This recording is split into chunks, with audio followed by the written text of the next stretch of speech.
Termorregulación. El recién nacido se encontraba dentro del útero en una temperatura de 37 grados. Ahora debe enfrentarse a la temperatura ambiental de 24 grados. Esto va a producir que el recién nacido ponga en juego una serie de mecanismos térmicos y metabólicos para poder adaptarse a esta nueva temperatura. A su vez, el recién nacido frente a un frío prolongado tiene muchas consecuencias que pueden llegar a producir su muerte. Los 4 mecanismos de transmisión de calor. Conducción.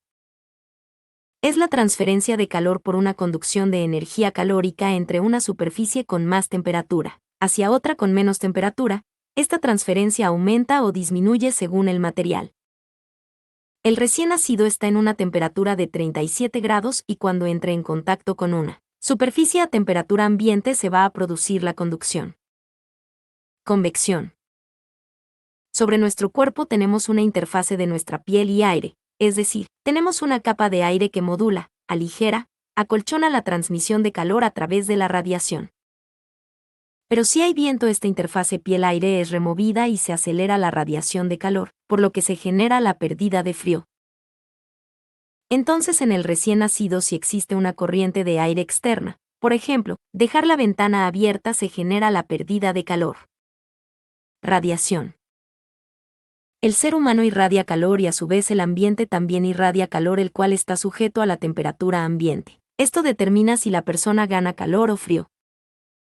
El recién nacido está en una temperatura de 37 grados en la placenta, pero cuando nace y se encuentra a temperatura ambiente, esta temperatura ambiente es menor a la temperatura en la que se encontraba en el útero, por lo que se va a generar una pérdida de calor por radiación, y si existe un flujo de aire que me genere la convección, me aumenta la velocidad de la radiación. Evaporación. El agua sobre la piel que se encuentre a menor de 37 grados se va a evaporar y al evaporar va a disminuir el calor, por lo que se disminuye la temperatura. El recién nacido se encuentra con una temperatura corporal de 37 grados y cuando nace se encuentra mojado por el líquido amniótico, entonces se genera la pérdida de calor por evaporación. Factores que condicionan las pérdidas de temperatura en el recién nacido. Relación superficie-volumen aumentada. El recién nacido término presenta una mayor superficie expuesta en comparación a un adulto, por lo que se genera un mayor mecanismo de transmisión de calor, sin mencionar que los recién nacidos prematuros presentan una mayor relación superficie-volumen en comparación al recién nacido término, menor aislamiento cutáneo, la piel es más fina, el tejido subcutáneo es menor. En comparación a un adulto, este tejido subcutáneo que cumplía la función de aislamiento es directamente proporcional a la edad gestacional, es decir, si el recién nacido es bajo peso o es prematuro. Postura. El hombre aumenta o disminuye la superficie al frío acurrucándose. El recién nacido tiene su postura determinada según la eje. Los recién nacido término tienen una postura más flexionada en comparación a los prematuros que están con una postura más de extensión. Control vasomotor. El frío aumenta la sensibilidad de los vasos periféricos a las catecolaminas, generando vasoconstricción. El recién nacido de término maneja esta vasoconstricción para disminuir la pérdida de temperatura. Recién nacido prematuro presenta un reflejo vasomotor disminuido, sudoración. Es el mecanismo más importante para aumentar las pérdidas de calor en un ambiente cálido. En el recién nacido de término está limitado por inmadurez de sus glándulas sudoríparas.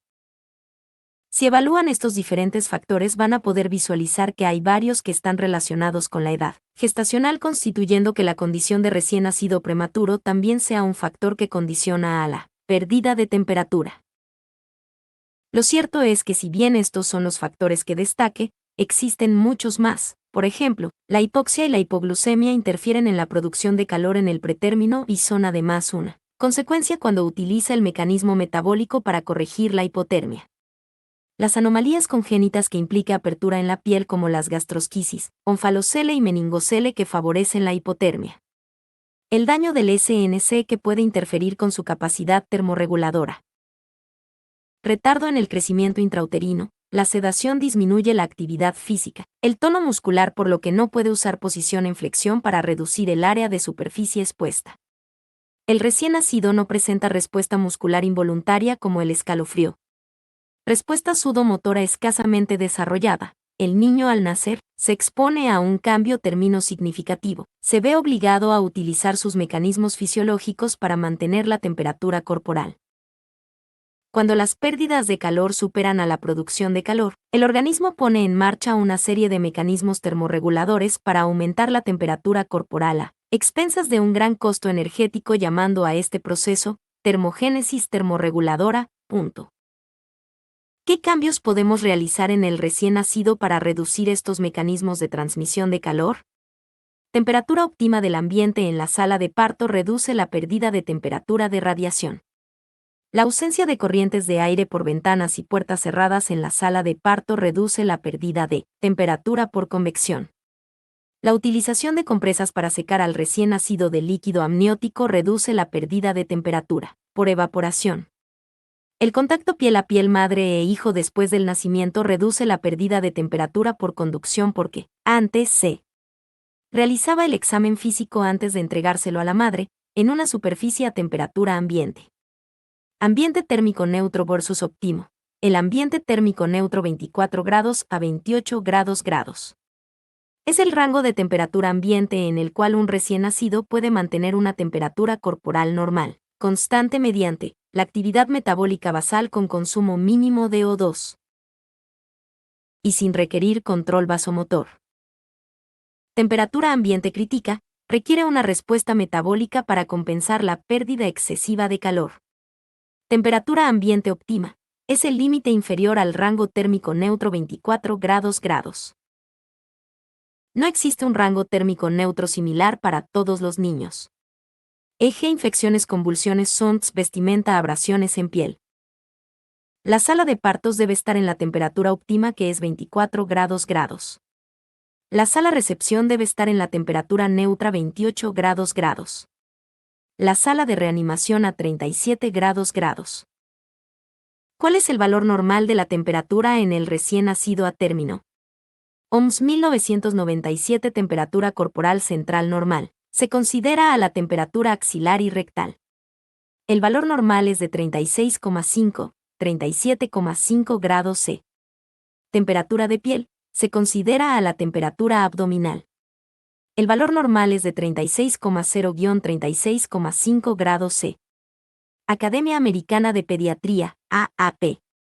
La hipotermia se puede clasificar de acuerdo a su severidad. Hipotermia leve, temperatura corporal 36, 36,4 grados C.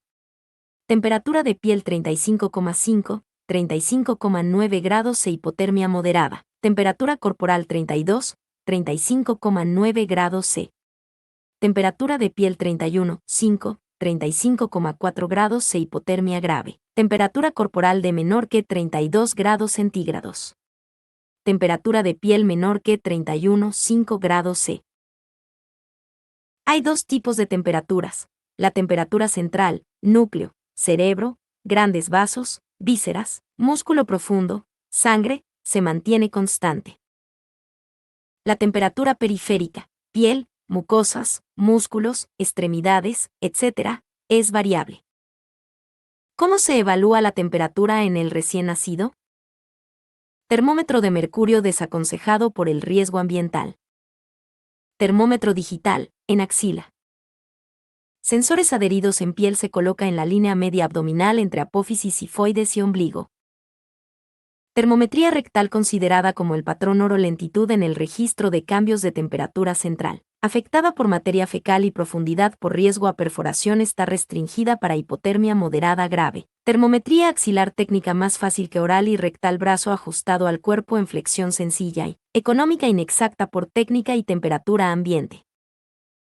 Fisiología de la temperatura. El organismo cuenta con un termostato biológico que se encuentra en el hipotálamo. Anterior corresponde a la zona área preóptica.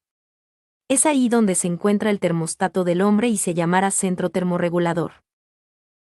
Su función es mantener la temperatura central en una temperatura específica. Esta temperatura normalmente es 36-37,5 grados y es la temperatura central. Van a existir receptores que envían constantemente información a nivel de la temperatura central, por ejemplo, cavidad torácica, abdominal, intracraneana. Receptores a nivel periférico captan la temperatura en la cual se encuentra la piel. Ambas informaciones van a ser integradas por el centro termorregulador.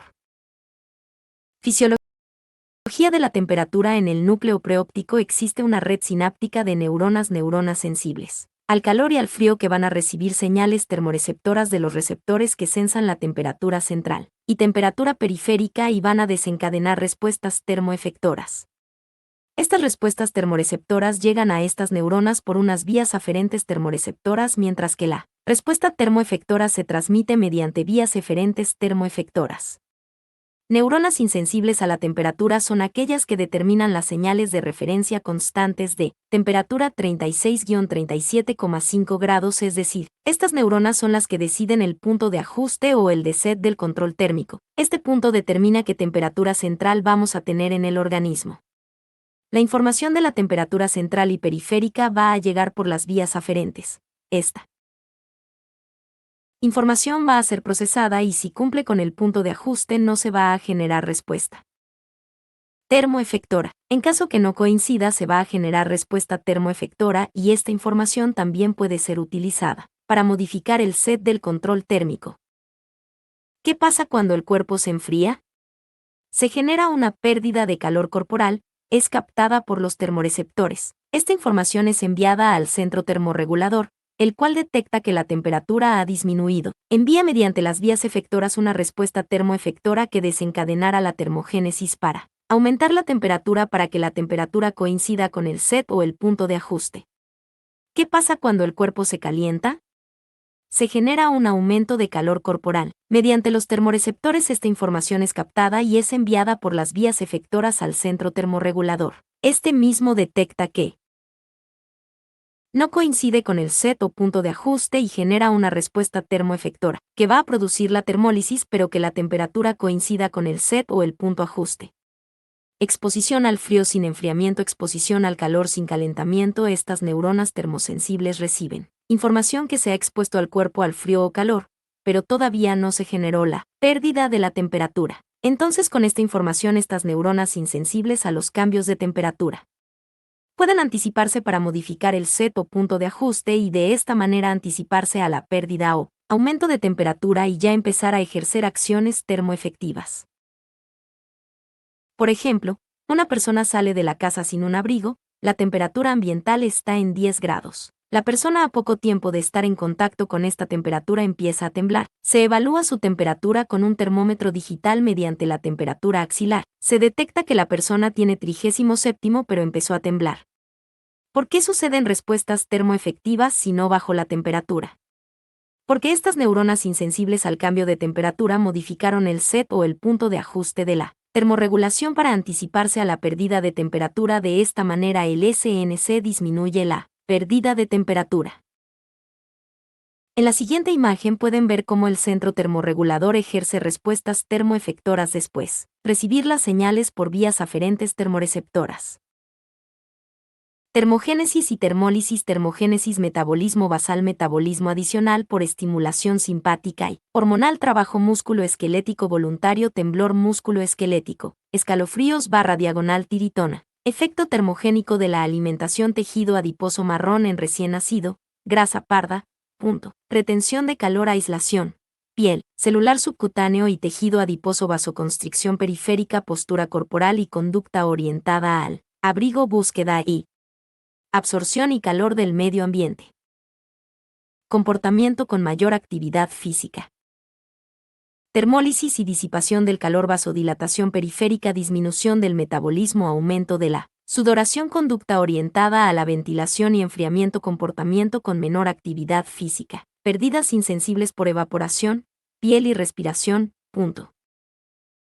Acá pueden observar que la mayoría de estos mecanismos de termólisis y termogénesis no se encuentran en el recién nacido, por lo que presenta un mayor riesgo de hipertermia, un mayor riesgo de hipotermia, en comparación al adulto.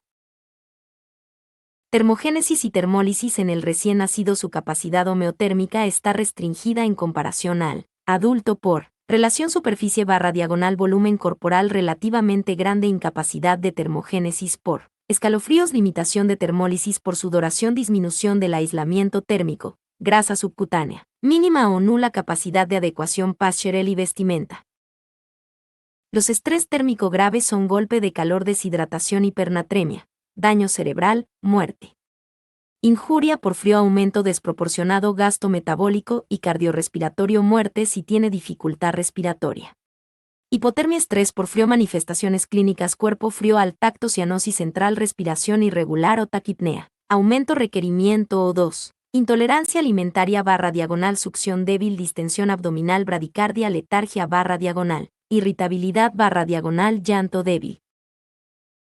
Hipertermia, estrés por calor, manifestaciones clínicas: taquipnea / apnea, taquicardia / hipotensión, rubor / extremidades calientes / temperatura mayor a la central, irritabilidad / letargia, alimentación irregular, hipotonía / postura en extensión, llanto débil o ausente. Si bien presentan algunas manifestaciones clínicas similares, lo importante es saber diferenciarlo por aquellas manifestaciones que nos ponen en manifiesto si se trata de una hipertermia o hipotermia. Prematuros: mayor riesgo a hipotermia, termogénesis menor, tono muscular menor, cantidad de grasa parda menor, reserva de glucógeno, menor respuesta vasomotora, pérdida de calor, postura deflexionada, mayor relación superficie / volumen corporal, menor cantidad de tejido celular subcutáneo, piel fina y ausencia de estrato córneo, ausencia de vérmix gaseoso. Equipamiento de hipotermia en un hospital: incubadora calienta por convección, cuna radiante o servocunas calienta por radiación, colchón térmico calienta por conducción, gorros / vestuario / cubiertas protectoras de plástico que se usan en cunas radiantes. Consecuencias por el frío: frente a la exposición al frío, el recién nacido genera un aumento del consumo de O2 para incrementar la temperatura corporal mediante el metabolismo. Al mismo tiempo genera una vasoconstricción para mantener su temperatura corporal. Al solicitar mayor consumo de O2 y al mismo tiempo generar una menor oferta distal de oxígeno, se genera hipoxia, ya que estos tejidos no están totalmente perfundidos. Al generar un mayor gasto de O2 por incrementar el metabolismo celular, se produce un aumento de los desechos metabólicos, que son CO2, y al mismo tiempo, al generar la vasoconstricción, se reduce la expulsión de CO2 por vías respiratorias, entonces hay un incremento en el ion hidrógeno. Este incremento se traduce en un descenso en el pH. Al incrementar el consumo de glucosa para generar reacciones metabólicas para incrementar la temperatura y al mismo tiempo reducir la oferta distal de oxígeno, se genera ácido láctico. Por la condición de hipoxia, el ácido láctico contribuye al descenso del pH, mientras que el consumo excesivo de glucosa se convierte en una hipoglucemia. Por otro lado, tenemos una caída en la producción de surfactante pulmonar. Al existir poco surfactante pulmonar en la superficie del alveolo, se produce el colapso alveolar, lo que conduce a reabrir la circulación fetal mediante el agujero oval y el conducto arterioso. Grasa parda o tejido adiposo marrón. Existen dos tipos de tejido adiposo: blanco, BAT, y marrón, BAT. Tejido adiposo blanco amorfo, ampliamente distribuido por el cuerpo, suelen representar el 15% de la masa de un hombre adulto joven. Depósito energético. Adipocito: célula grande y esférica que contiene una única gota lipídica.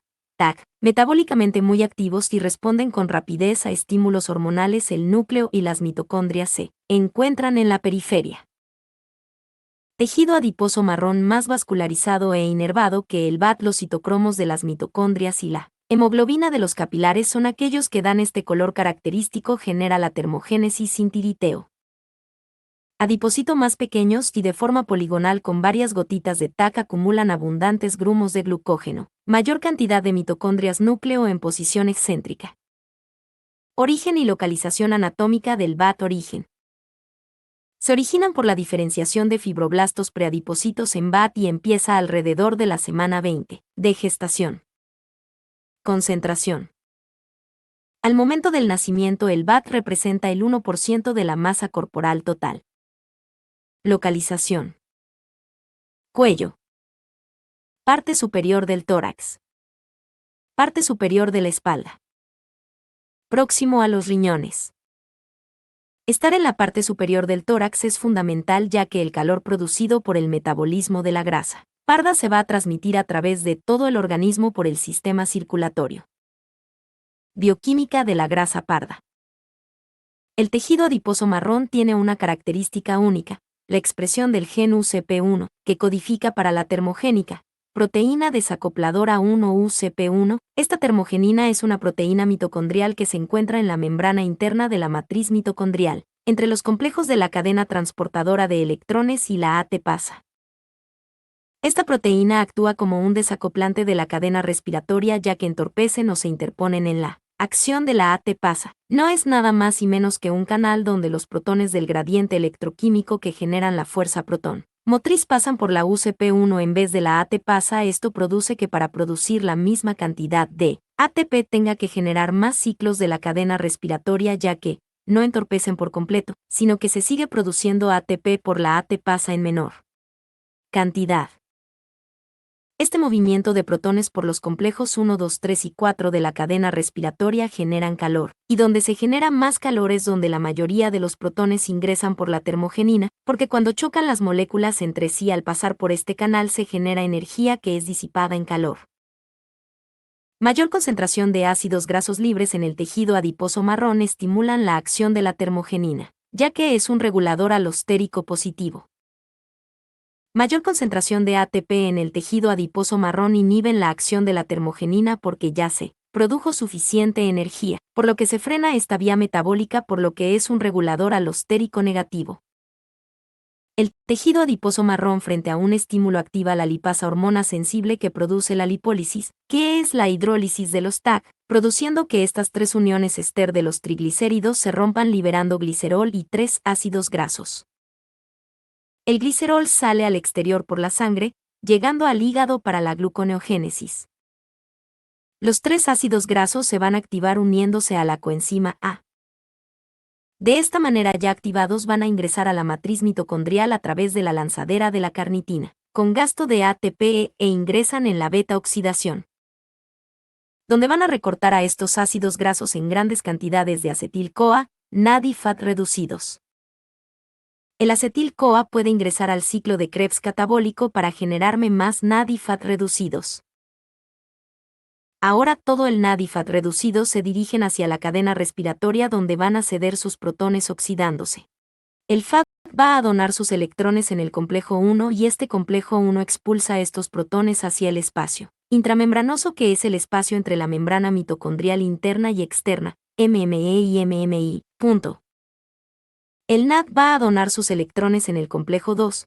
Este complejo transfiere estos electrones al complejo 3. El complejo 3 va a expulsar estos protones al espacio intramembranoso y va a ceder parte de estos electrones al complejo 4. Este último expulsa los electrones al espacio intramembranoso.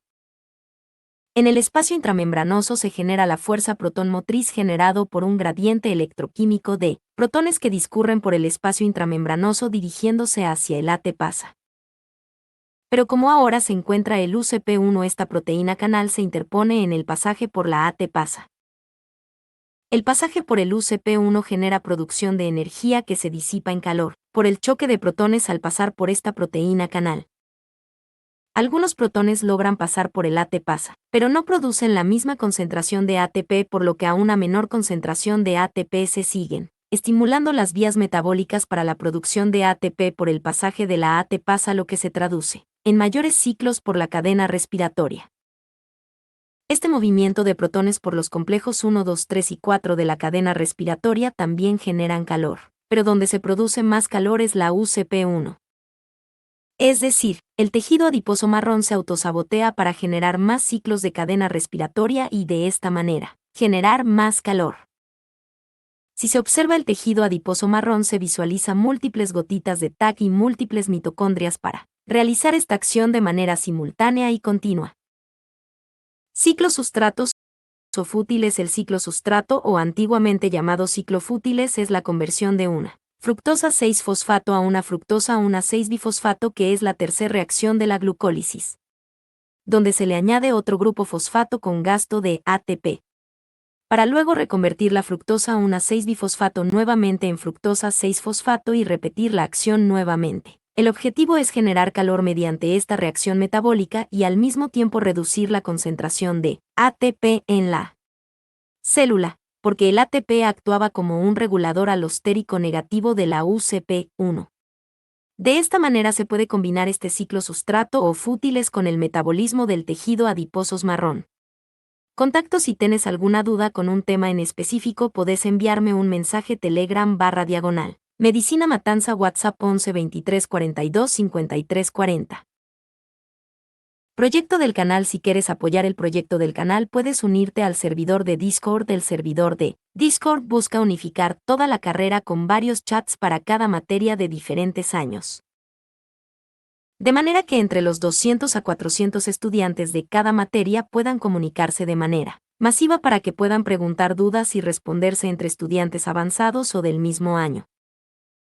Sin mencionar la posibilidad de prender el micrófono para poder hacer grupos de estudios más dinámicos.